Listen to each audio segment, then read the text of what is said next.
નમસ્કાર દર્શક મિત્રો, આપ જોઈ રહ્યા છો YNN ન્યૂઝ। હવે જોઈએ અગત્યના સમાચાર। સંખેડાથી સુવર્ણગાથા પુસ્તકનું લોકાર્પણ સંખેડા દશાલાડ ભવન ખાતે કરાયું। ઓરસંગ નદીના તટે આવેલ સંખેડા ગામ કે સોનેરી દાંડિયા ઉર્ફે ફર્નિચર દ્વારા વિશ્વ ફલક પર સુપ્રસિદ્ધ છે, જે અંતર્ગત માદરે વતનને કેમ વિસરાય, સંસ્મરણો કેમ ભૂલાય એવા તરબતર જીગર સંખેડીયાને એક કવિ તરીકે જિંદગીમાં ઉદ્ભવતી ઉર્મિઓ ગોપાલભાઈ આર શેઠ દ્વારા તૈયાર કરાયેલ સંખેડાની સુવર્ણગાથા પુસ્તિકાનું લોકાર્પણ સમાજના પ્રમુખ ભરતભાઈ દેસાઈના વડપણ હેઠળ સંખેડા ભવન, વાઘોડિયા રોડ, વૃંદાવન 4 રસ્તો, વડોદરા ખાતે સંખેડાની સુવર્ણગાથા પુસ્તકનું વિમોચન કરવામાં આવ્યું, જેમાં મુખ્ય મહેમાન પદે અલ્કેશભાઈ તમાકુવાળા, ગોપાલભાઈ કે પરીખ, બાલુભાઈ શાહ, અશોક શાહ, સંજીભાઈ દેસાઈ, કવિ, લેખક, સાહિત્યકાર અને પત્રકારો જેમાં હરીશ શાહ, દુર્ગેશભાઈ ઉપાધ્યાય, સુંદરમ ટેલર, કવિ ગિરિરાજ બ્રહ્મભટ્ટ, ભરતભાઈ દેસાઈ વગેરેની ઉપસ્થિતિમાં ગોપાલભાઈ શેઠ દ્વારા તૈયાર કરાયેલ સંખેડાની સુવર્ણગાથા પુસ્તકનું લોકાર્પણ કરવામાં આવ્યું હતું।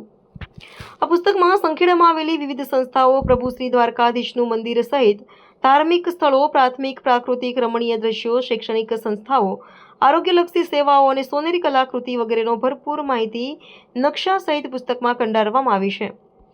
આ પ્રસંગે ઉપસ્થિત સાહિત્યકારો, લેખકોએ ગોપાલની પુસ્તકમાં માટેની જહેમત દાદ માંગી લે અને વતન પ્રત્યેનો અનોખો પ્રેમ એ સાચે જ તરબતર સંખેડીયન જીગરજ કહેવાય એમ મુક્ત કંઠે પ્રશંસા કરતા જોવા મળ્યા।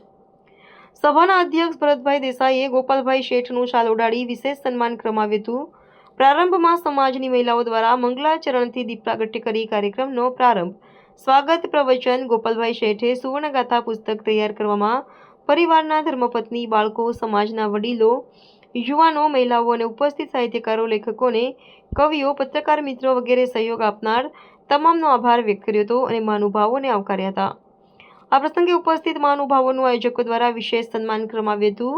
કાર્યક્રમનું સુંદર અને સંચાલન માધવેન્દ્રસિંહ રાણા શેર, શાયરી, ગઝલ દ્વારા આગવી અદાથી કર્યું હતું અને સૌના આકર્ષિત કેન્દ્ર બન્યા હતા અને આભાર વિધિ વ્રજેશભાઈ દેસાઈએ કરી હતી।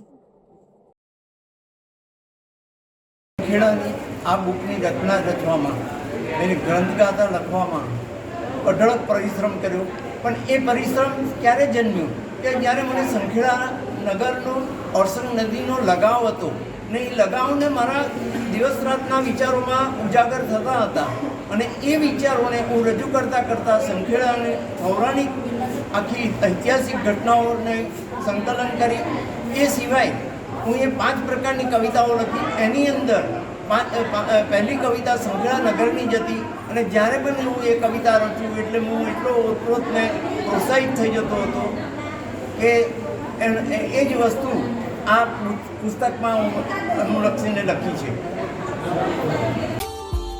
Subscribe now and press the bell icon. Never miss an update.